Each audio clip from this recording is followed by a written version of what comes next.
আসসালামু আলাইকুম, আমন্ত্রণ জানাচ্ছি মাই টিভি সংবাদে। আপনাদের সঙ্গে আছি আমি আরশিদ আলী। শুরুতেই জানাবো সংবাদ শিরোনামগুলো।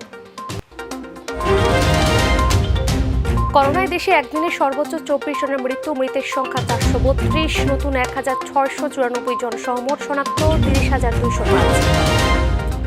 মহাসড়কে কঠোর অবস্থানে আইনশৃঙ্খলা বাহিনী, রাজধানীর 2 প্রবেশ পথ দিয়ে নিজস্ব ব্যবস্থায় বাড়ি ফেরা যাবে বললেন র্যাব ডিজি। করোনা থেকে দেশ ও বিশ্ববাসীকে রক্ষা এবং মুসলিম উম্মার শান্তি কামনায় জুমাতুল বিদা পালন, স্বাস্থ্যবিধি মেনে নামাজ আদায়। আমপানের প্রভাবে বরিশালের আগৈলছড়ায় বড় সবজি ক্ষেতের ব্যাপক ক্ষতি, ঝড় জলোচ্ছ্বাসে বাংলাদেশের জন্য আবারও ঢাল রূপে সুন্দরবন। এতক্ষণ বলছিলাম সংবাদ শিরোনামগুলো, এবারে বিস্তারিত। দেশে 24 ঘন্টায় করোনায় আক্রান্ত হয়ে মারা গেছেন আরও 24 জন। এ পর্যন্ত একদিনে এটি সর্বোচ্চ মৃতের সংখ্যা। একই সময় নতুন করে 1694 জন করোনা রোগী শনাক্ত হয়েছেন। এ নিয়ে দেশে মোট করোনা শনাক্ত হলেন 30,205 জন। আর এখন পর্যন্ত করোনায় মৃতের সংখ্যা 432 জন। স্বাস্থ্য অধিদপ্তরের নিয়মিত অনলাইন ব্রিফিংয়ে আরও জানানো হয়, 24 ঘন্টায় সুস্থ হয়েছেন 588 জন এবং এখন পর্যন্ত মোট সুস্থ হয়েছেন 6,190 জন। আমিনুল মজিশের রিপোর্টে বিস্তারিত। দেশে করোনা শনাক্তের ৭৬তম দিনে আক্রান্তের সংখ্যা ৩০,০০০ ছাড়ালো। স্বাস্থ্য অধিদপ্তরের নিয়মিত ব্রিফিংয়ে তুলে ধরা হলো সর্বশেষ তথ্য। শনাক্ত হয়েছে 24 ঘন্টায় 1694 জন এবং এ পর্যন্ত 30,205 জন। 24 ঘন্টায় মৃত্যুবরণ করেছেন 24 জন, এ পর্যন্ত 432 জন। মৃত্যুবরণকারীদের বিষয়েও দেয়া হয় বিভিন্ন বিবরণ। এলাকা ভিত্তিক ঢাকা ডিভিশনে 13 জন, চট্টগ্রাম ডিভিশনে 9 জন, বরিশালে 1 জন এবং ময়মনসিংহ ডিভিশনে 1 জন। অবস্থান: হসপিটালে মৃত্যুবরণ করেছেন 15 জন, বাড়িতে 8 জন এবং মৃত অবস্থায় হাসপাতালে এসেছেন 1 জন। প্রায় প্রতিদিনই মৃত্যু আর আক্রান্তের ক্ষেত্রে ভাঙছে আগের দিনের রেকর্ড, অথচ জনজীবনে যেন নেই এর কোনো প্রভাব। বাজার কিংবা বিপণী বিতান কোথাও মানা হচ্ছে না সামাজিক দূরত্বের বিধি নিষেধ। প্রয়োজনে কিংবা ঈদ উদযাপনে রাজধানী ছাড়ছেন অনেকেই। তবে জনগণের আচরণগত পরিবর্তন না হলে পরিস্থিতি আরও ভয়াবহ হবে বলছে স্বাস্থ্য অধিদপ্তর। যে যেখানে আছেন সেখানেই অবস্থান করুন, শহর থেকে গ্রামের দিকে যাবেন না। যে প্রিয় আত্মীয় পরিজনের সাথে মিলিত হবার জন্য আপনি শহর ছেড়ে গ্রামে যেতে যাচ্ছেন, আপনার কারণে আপনার সেই প্রিয়জন ঝুঁকিতে না পড়ে। আমিনুল মজলিস, মাই টিভি, ঢাকা। দর্শক, আমরা চলে যাচ্ছি অপর একটি স্টুডিওতে। সেখানে রয়েছেন আমাদের সহকর্মী মুবাল্লিক করিম। তিনি জানাবেন দেশ এবং বিদেশের সর্বশেষ করোনা পরিস্থিতি।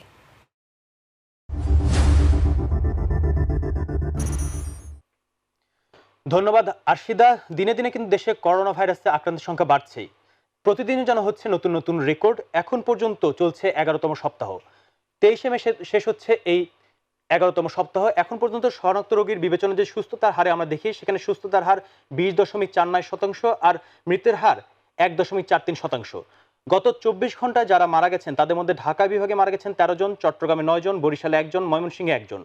এদের মধ্যে বয়স বিভাজনে দেখা গেছে 21 থেকে 30 বছর বয়সের মধ্যে মারা গেছেন 5 জন, 31 থেকে 40 বছর বয়সী 3 জন, 41 থেকে 50 বছর বয়সী 2 জন, 51 থেকে 60 বছর বয়সী 5 জন, 61 থেকে 70 বছরী 6 জন, 71 থেকে 80 বছর বয়সী 2 জন আর 81 থেকে 90 বছরের মধ্যে মারা গেছেন 1 জন। এদের মধ্যে হাসপাতালে মারা গেছেন 15 জন আর বাড়িতে মৃত্যু হয়েছে 8 জনের। এখন পর্যন্ত রাজধানীতে যেসব এলাকা সবচেয়ে বেশি করোনা আক্রান্ত তাদের যে তালিকা, সেখানে দেখা গেছে যে আগারগাঁতে 78, আজিমপুরে 41, বাবুবাজারে 126, বাড্ডাতে 108, বনানীতে 61, বংশালে 85, বাসাতে 80, চকবাজারে 78, আজিমপুরে 41 ছিল, সেটা মাত্রা কিন্তু আবার ছাড়িয়ে তার 61 দিকে এগিয়েছে। ধানমন্ডিতে 116, গ্যান্ডারিতে 78, গুলশানে 75, হাজারীবাগে 70, খিলগাতে 98, লালবাগে 126, মালিবাগে 119, মগবাজারে 151, মহাখালীতে 269 জন মারা গেছেন। এদিকে মুগদাতে মারা গেছে 221 জন, রাজাবাজারে 207 জন, শ্যামলীতে 73, তেজগাঁতে 153 আর উত্তরাতে মারা গেছেন 162 জন। এবার এক নজর জানাচ্ছি সারা বিশ্বের চিত্র। করোনা ভাইরাসে এখন পর্যন্ত সারা বিশ্বে আক্রান্ত প্রায় 52,14,000, মৃতের সংখ্যা 3,35,000 আর সুস্থ হয়েছেন প্রায় 20,94,000। বিশ্বে কিন্তু এখন পর্যন্ত করোনা ভাইরাসে আক্রান্তের রেকর্ড হয়েছে তা প্রায় 1,06,000। এদিকে ব্রাজিলে করোনায় একদিন সর্বোচ্চ মৃত্যু হয়েছে ১,১৮৮ জনার, আর ভারতে কিন্তু আক্রান্ত হয়েছে ৬,৮৮৮ জন। এদিকে করোনা ভাইরাসে কিন্তু বিভিন্ন রকম যে প্রতিষেধক তা আবিষ্কার নিয়েও চলছে তোড়জোড়, কিন্তু এর মধ্যেই অক্সফোর্ড ইউনিভার্সিটি যে ভাইরাসটির প্রতিষেধক আবিষ্কার করেছিল সেটার জন্য কিন্তু এর মধ্যে যুক্তরাজ্য তাদের সাথে চুক্তি করেছে। যুক্তরাজ্য বলেছে যে তারা তাদের ভাইরাসের যে এই প্রতিষেধকটি তারা অন্য কাউকে দেবে না, কিন্তু যুক্তরাষ্ট্র কিন্তু তাদের চুক্তির সাথে প্রায় $120 কোটি কিন্তু চুক্তি করে ফেলছে এই অক্সফোর্ড বিশ্ববিদ্যালয়ের সাথে। এদিকে করোনা ভাইরাসের প্রভাব নিয়ে কিন্তু পিপিআরসি ও বিআইজিডি একটি জরিপ করেছে, সেখানে কিন্তু দেখেছে তারা প্রায় বাংলাদেশে এখন পর্যন্ত বেকার হয়েছেন 3,69,00,000 মানুষ, আর শহরে আয় কমেছে 75 ভাগ, আর গ্রামে আয় কমেছে কিন্তু 62 ভাগ। এই ছিল এখন পর্যন্ত দেশ এবং আন্তর্জাতিক অঙ্গনের সংবাদ। আমরা আবারও ফিরে চলে যাচ্ছি আমাদের নিউজ স্টুডিওতে। মোবালিক, আপনাকে অসংখ্য ধন্যবাদ। দর্শক, করোনা ভাইরাসের সর্বশেষ পরিস্থিতি জানাচ্ছিলেন আমাদের সহকর্মী মোবালিক করিম। জানাবো আরও কিছু সংবাদ। আসন্ন ঈদ উল ফিতর শহর থেকে প্রত্যন্ত গ্রামে যেন করোনা ভাইরাস ছড়িয়ে পড়তে না পারে সেজন্য ঘরমুখো মানুষের যাতায়াত ও যানবাহন চলাচলে কড়াকড়ি আরোপ করা হয়েছে মহাসড়কে। এর মধ্যে চেকপোস্ট বসে নজরদারি বাড়ানো হয়েছে পুলিশ টহল। পণ্যবাহী গাড়িতে যাত্রী পরিবহন করলে দায়ের করা হচ্ছে মামলা। সামাজিক দূরত্ব নিশ্চিতে কাজ করছে সেনাবাহিনী, পুলিশ ও জেলা প্রশাসনের ভ্রাম্যমাণ আদালত।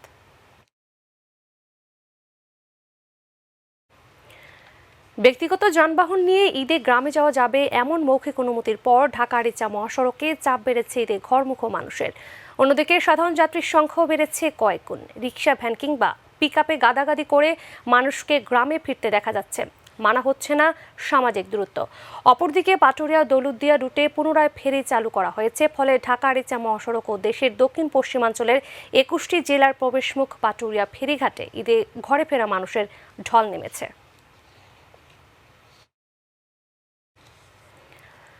রাজধানীর 2 প্রবেশ পথ দিয়ে নিজস্ব ব্যবস্থায় বাড়ি ফেরা যাবে বলে জানিয়েছেন র্যাবের ডিজি আব্দুল আল মামুন। সকালে এক অনলাইন ব্রিফিংয়ে তিনি এই কথা জানান। তিনি বলেন, ঈদের চুরি ছিনতাই রোধে র্যাবের গোয়েন্দা নজরদারি অব্যাহত থাকবে। যে কোনো পরিস্থিতি মোকাবেলায় র্যাব প্রস্তুত জানিয়ে সবাইকে ঘরে থাকার পাশাপাশি গুজবের বিরুদ্ধে সজাগ থাকার আহ্বান জানান র্যাব ডিজি। ঈদ উপলক্ষে কোনো চক্র যেন কোনো প্রকার অপতৎপরতা চালাতে না পারে এবং সবাই যেন নির্বিঘ্নে ঘরে অবস্থান করতে পারে সে ব্যাপারে র্যাব সদস্য সার্বক্ষণিকভাবে নজরদারি করছে। ব্যক্তিগত গাড়ি নিয়ে, যানবাহন নিয়ে চলাচল করা যাবে, কিন্তু গণপরিবহন চলাচল করা যাবে না। করোনা ভাইরাসের সংক্রমণ থেকে দেশ ও বিশ্বের মানুষকে রক্ষা এবং মুসলিম উম্মার ঐক্য ও শান্তি কামনার মধ্য দিয়ে শেষ হলো এবছরের রমজানের জুমাতুল বিদা। মাহে রমজানের শেষ শুক্রবার মুসলিম উম্মার কাছে জুমাতুল বিদা নামে পরিচিত।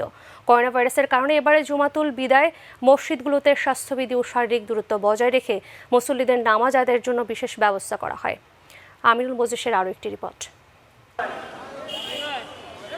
ভিন্ন এক প্রেক্ষাপটে এবছর রমজান মাসের শেষ শুক্রবার জুমাতুল বিদা আদায় করলেন মুসল্লিরা। জাতীয় মসজিদ বাইতুল মুকাররম সহ রাজধানীর বিভিন্ন পাড়া মহল্লার মসজিদে অনেকটা আগে ভাগেই জড়ো হন মুসল্লিরা। শেষ জুমা, এই জন্য একটু চাপ বেশি, তারপরেও যতটুকু সম্ভব আমরা চেষ্টা করতেছি এই জিনিসটা সামাজিক দূরত্ব বজায় রাখার। সামাজিক যে সরকারের যে নিষেধাজ্ঞা দিয়েছে সেটা যদি এখন এটা আমরা মানছি না। রমজানের শেষ শুক্রবার হিসাবে নামাজে সবাই শামিল হওয়ার জন্য আসছে আর কি। জীবাণুনাশক কক্ষের ভেতর দিয়ে বাইতুল মুকাররম মসজিদে প্রবেশ করেছেন আগতরা। এরপর ভেতরে নামাজ আদায়ের ক্ষেত্রেও রক্ষা করা হয়েছে যথাযথ দূরত্ব।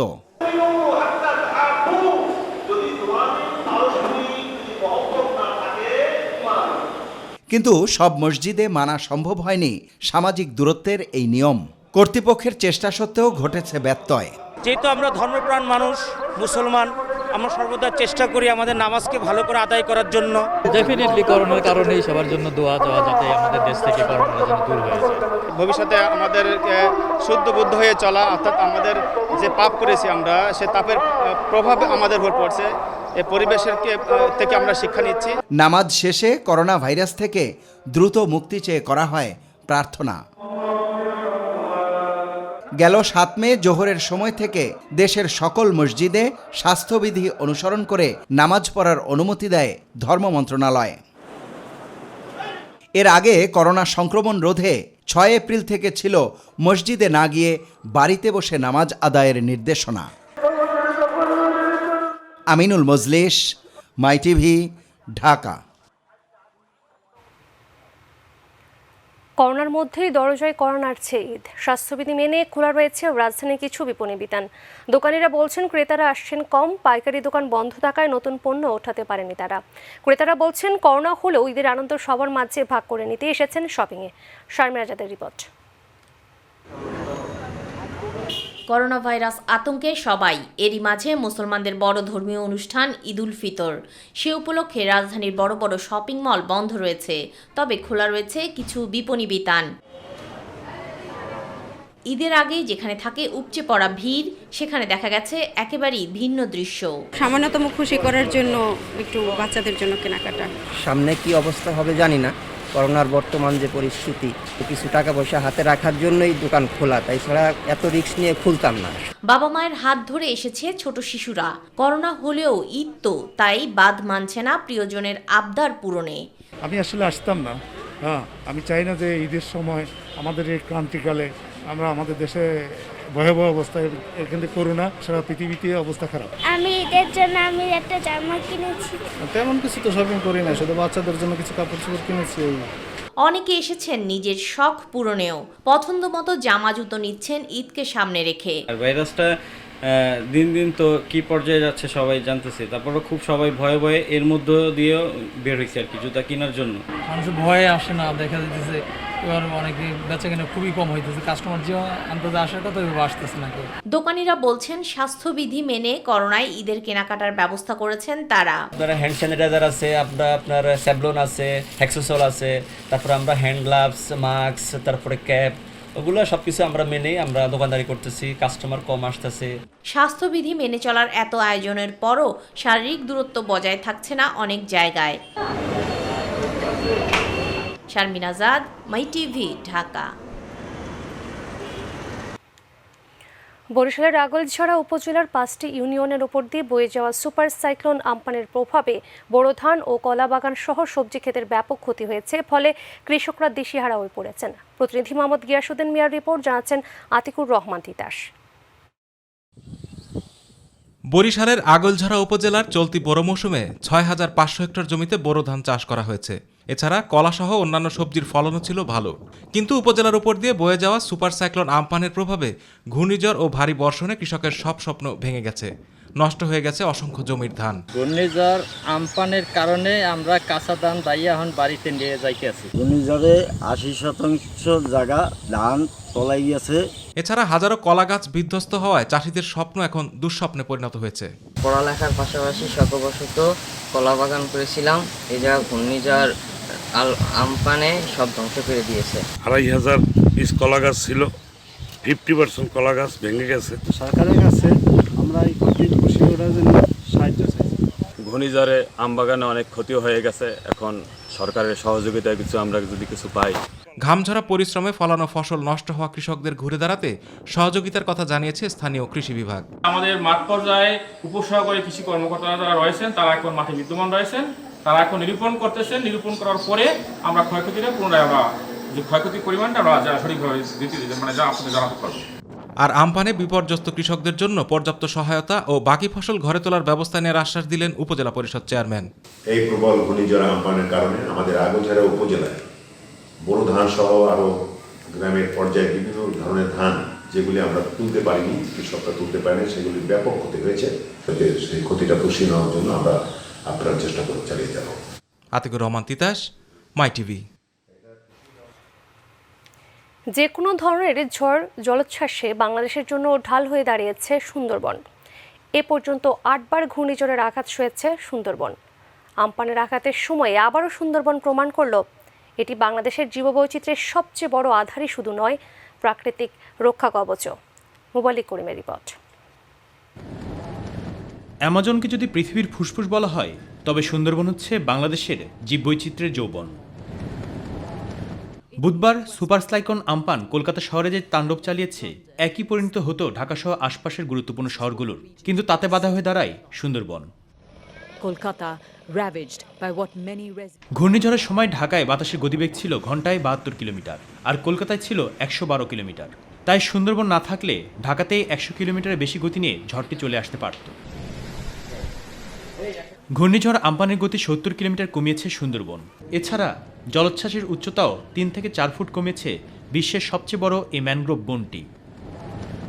ঝড়টি ঘন্টায় 155 থেকে 165 কিলোমিটার গতিবেগে ভারতের পশ্চিমবঙ্গে আঘাত করে, আর এটি বাংলাদেশের সাতক্ষীরায় আঘাত করে ঘন্টায় 151 কিলোমিটার গতিবেগে। কিন্তু তার আগে সুন্দরবন এর শক্তি কমিয়ে দেয়।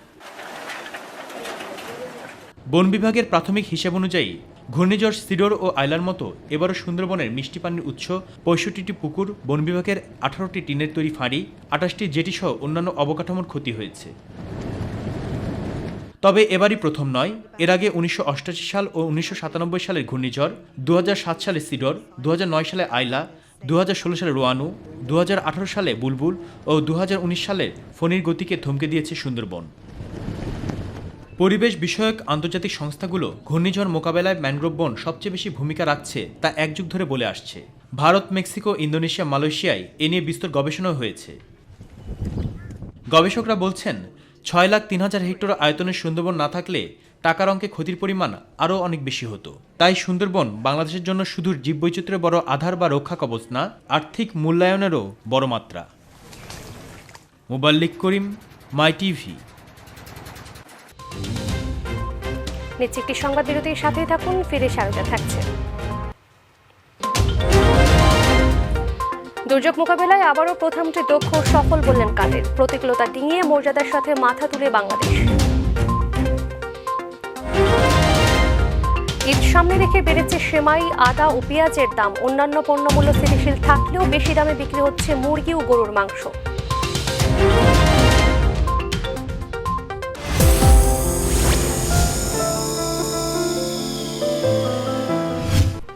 স্বাগত আরও একবার, আপনারা দেখছেন মাই টিভি রাতের সংবাদ। ঘূর্ণিঝড় আম্ফানের ক্ষয়ক্ষতির ব্যাপারে খোঁজ নিতে পশ্চিমবঙ্গের মুখ্যমন্ত্রী মমতা ব্যানার্জিকে টেলিফোন করেছেন প্রধানমন্ত্রী শেখ হাসিনা।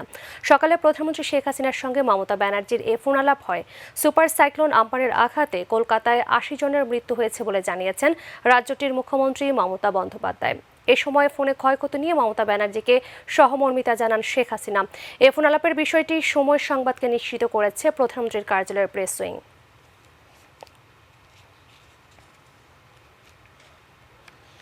দুর্যোগ মোকাবেলায় অতীতের মতো এবারও প্রধানমন্ত্রী শেখ হাসিনা দক্ষতার সাথে সাফল্যের পরিচয় দিয়ে যাচ্ছেন বলে মন্তব্য করেছেন আওয়ামী লীগের সাধারণ সম্পাদক ওবায়দুল কাদের।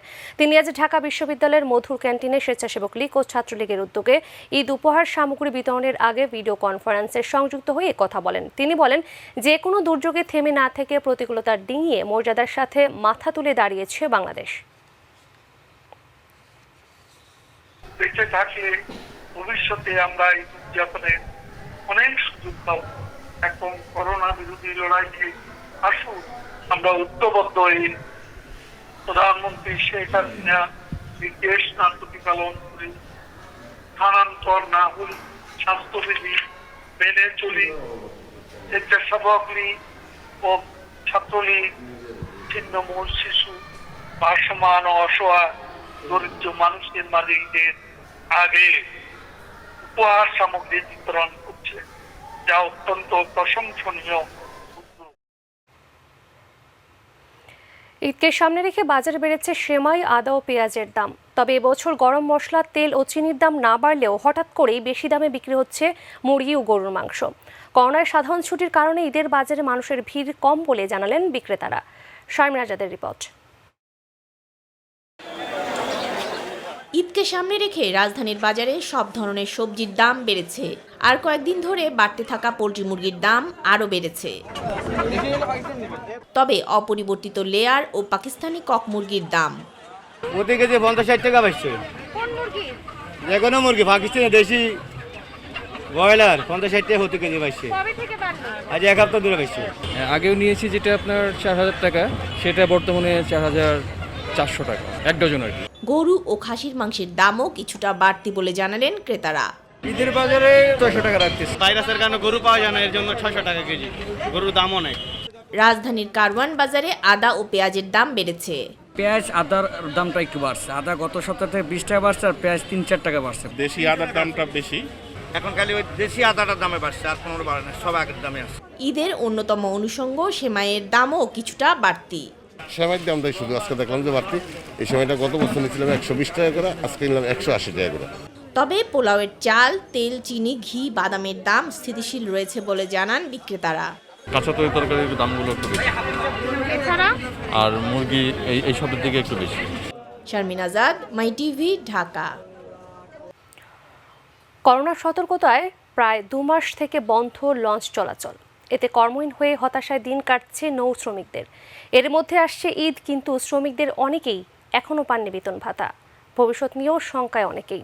এমন পরিস্থিতির নৌ পরিবহন খাতে প্রণোদনা দেওয়ার দাবি সংশ্লিষ্টদের। মাহবুব সৈকতের বিশেষ রিপোর্ট। এ দৃশ্য রাজধানীর সদরঘাটের। প্রায় 2 মাস থেকে বন্ধ যাত্রী পরিবহন, চারদিকে শুনশান নীরবতা। পদচারণা না থাকায় হাহাকার করছে পন্টুনগুলো। তথ্য অনুযায়ী যাত্রী পরিবহনের জন্য সারা দেশে ছোট বড় 6 শতাধিক নৌ পরিবহনের মধ্যে রাজধানী থেকেই চলাচল করে 220টি। অন্যান্য সময় তো এই সময় আমাদের খুব ব্যস্ততাই ছিল, কিন্তু এখন তো আর সেই ব্যস্ততা নাই। 10 জন আছে এখন পর্যন্ত। নরমাল টাইমে কতজন থাকে? 30 জন। হোটেল স্টাফ নাই, কোম্পানির স্টাফ আছে আমরা 25 জনের মধ্যে 8 জন। দরজায় করানোর চেয়ে খুশির ঈদ। পরিবর্তিত পরিস্থিতিতে বেতন বোনাস পাওয়া নিয়ে শঙ্কা রয়েছে অধিকাংশ শ্রমিকের। বোনাস দিবে এখন যদি না করতে পারে। আপনারা এবার এই যে বসা 2 মাস এটা বেতন পাইছেন তো? হ্যাঁ, বেতন পাইছি। ওই পুরোটা দেন, যে কি কিছু কিছু দিচ্ছে আর কি, সবাই চলতে আছে। বেতন এই গেছে মাসে বেতন এই আজকে পাইছি, এই মাসে বেতন আন্তরিক দেয় নাই। যদিও আয় বন্ধ থাকলেও শ্রমিকদের পরিবার ঈদের খুশি বঞ্চিত হবে না বলে আশ্বস্ত করছেন মালিকরা। প্রতি বছরই ঈদের কোরবানিতে আমরা তাদের আলাদা একটা টাকা দিয়ে দিই ঈদের দিনের জন্য। এবার দিতে পারবেন? দেবো না, এটা কয় টাকা দিয়ে দেবো যদি জাহাজটা যাতে ঠিক মতো পাঠা দেয়। আমরা বেতন দিয়ে দিচ্ছি, আজকে বেতন দিচ্ছি দুপুরে, না বেতনটা দিয়ে লোক চলে আসছে, 1 ঘন্টা পরে দেখে লোক নেই। বিগত দিনের স্যালারিগুলি আমাদের যে কোনোভাবে হোক কষ্ট হয়েছে, তারপর আমরা সেগুলো ম্যানেজ করে দিয়েছি। তবে বর্তমান সময়ের এই ক্ষতি পুষিয়ে উঠতে নৌ পরিবহন খাতেও প্রণোদনা দেওয়ার দাবি মালিকদের। এই ঈদ তো আমরা ধরতে পারলাম না, সামনে কুরবানি আমরা ধরতে পারবো কিনা তাও সন্দেহ আছে। বিশেষ প্রণোদনার ভিতরে আমাদেরকে অন্তর্ভুক্ত করা না হয় তাহলে কিন্তু আমাদের এই সেক্টরটা একদম ঝিমিয়ে পড়বে। যেহেতু সবাই প্রণোদনা পাচ্ছে, আমরা কেন পাবো না? আমরা তো সরকারকে ট্যাক্স দিই, আমাদের তো কোনো প্রতিনিধি নাই, আমাদের মালিকদের মধ্যে কোনো ঐক্য নাই, এবং আমাদের মালিকেরা বোঝে না একটা সমিতি কি, সরকারের সাথে কি আলাপ আলোচনা করতে হবে, কিভাবে বলতে হবে, সেটি জানে না। মূল সমস্যাটা হলে এই জায়গায় যেসব লঞ্চগুলি 1.5 তলা লঞ্চ বা কাঠবুড়ি লঞ্চ, এদের জন্য কিছু করা উচিত। করোনা পরিস্থিতির এ সময়ে সরকারের যাবতীয় নির্দেশনা পুঙ্খানুরূপে মেনে চলার কথাও বলেন নৌ পরিবহনের সাথে সম্পৃক্তরা। সবকিছু মেনে সরকারকে সহযোগিতা করে আমরা এই সেক্টরে বিজনেস করতে চাই। যদি সরকার নির্দেশ করে। মাহবুব সৈকত, মাই টিভি, ঢাকা। এবারে গ্রাম বাংলার খবর।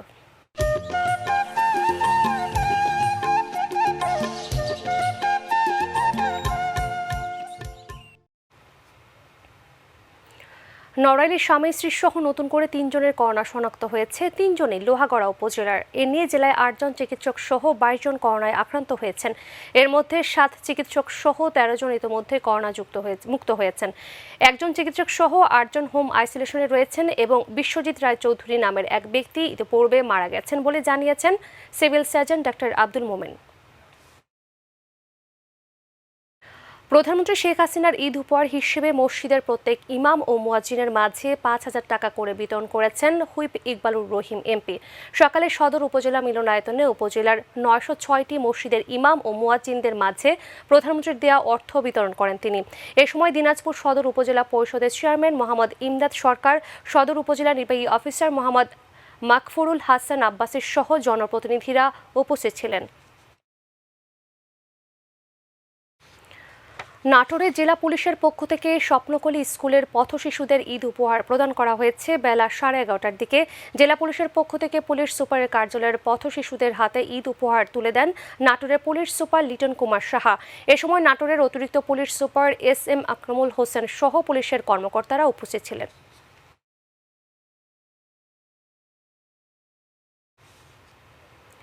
নরসিংদীর বেলাবো ও মনোহরদীতে পবিত্র ঈদ উল ফিতরকে সামনে রেখে সিআইপি খায়রুল মজিদ মাহমুদ চন্দনের অর্থায়নে 21টি ইউনিয়নে প্রায় 8,000 অসহায় মানুষের মাঝে 500 টাকা করে বিতরণ করা হয়েছে।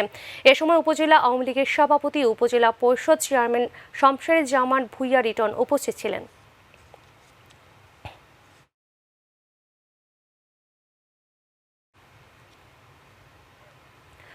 স্বপ্ন দেখব, স্বপ্ন দেখাবো, এই স্লোগানে স্বেচ্ছাসেবী সামাজিক সংগঠন ঝরাপাতার উদ্যোগে ঈদ উপহার সামগ্রী বিতরণ করা হয়েছে।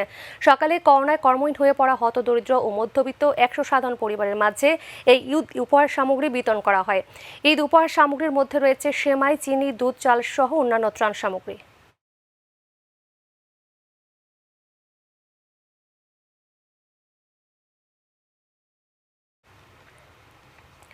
ঘূর্ণিঝড় আমফানের তাণ্ডবে ভোলার চর ফ্যাশন উপজেলার চর মানিকার গ্রামে ক্ষতিগ্রস্ত 500 পরিবারের মাঝে ত্রাণ সামগ্রী বিতরণ করেছে বাংলাদেশ কোস্টগার্ড দক্ষিণ জোন।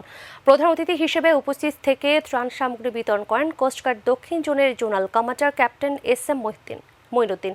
এ সময় উপস্থিত ছিলেন গোয়েন্দা কর্মকর্তা লেফটেন্যান্ট M মাহবুবুল আলম শাকিল, স্থানীয় প্রশাসন ও কোস্টগার্ডের সদস্যরা।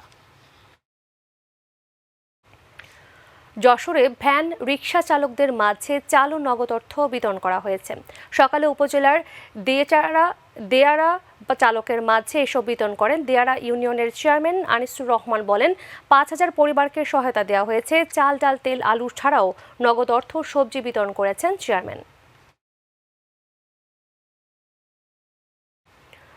নড়াইল 1 ও নড়াইল 2 আসনে জেলা আওয়ামী লীগের সাধারণ সম্পাদক ও সদর উপজেলা চেয়ারম্যান নিজামুদ্দিন খান নীলুর ব্যক্তিগত তহবিল থেকে খাদ্য সামগ্রী 3,000 ও 2,000 ঈদ সামগ্রী বিতরণ করা হয়েছে।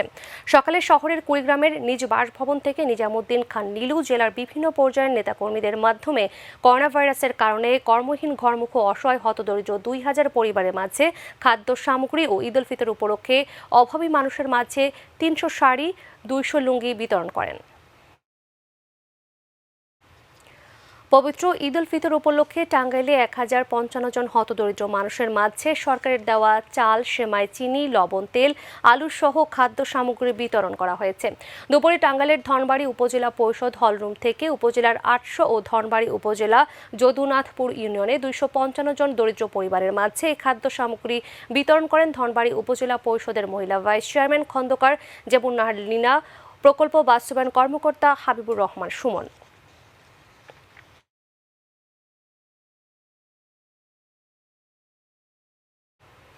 এবারে খেলার সংবাদ।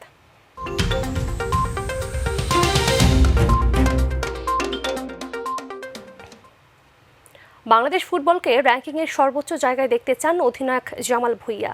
সামাজিক যোগাযোগ মাধ্যমে এক লাইভ আড্ডায় তিনি এই অভিব্যক্তি জানান। এ সময় তিনি প্রত্যাশা করেন কোনো একদিন বিশ্বকাপে খেলবে বাংলাদেশ, তবে তার জন্য অনেক বেশি পরিশ্রম করতে হবে বলে মনে করেন এই অধিনায়ক।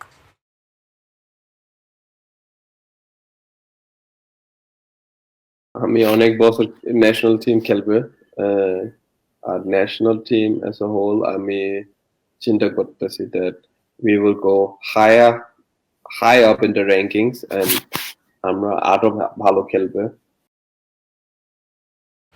ধন্যবাদ সাথে থাকার জন্য। আমাদের পরবর্তী সংবাদ রাত 9:30 দেখার আমন্ত্রণ জানিয়ে বিদায় নিচ্ছি। আমি আরশিদা আলী। আল্লাহ হাফেজ।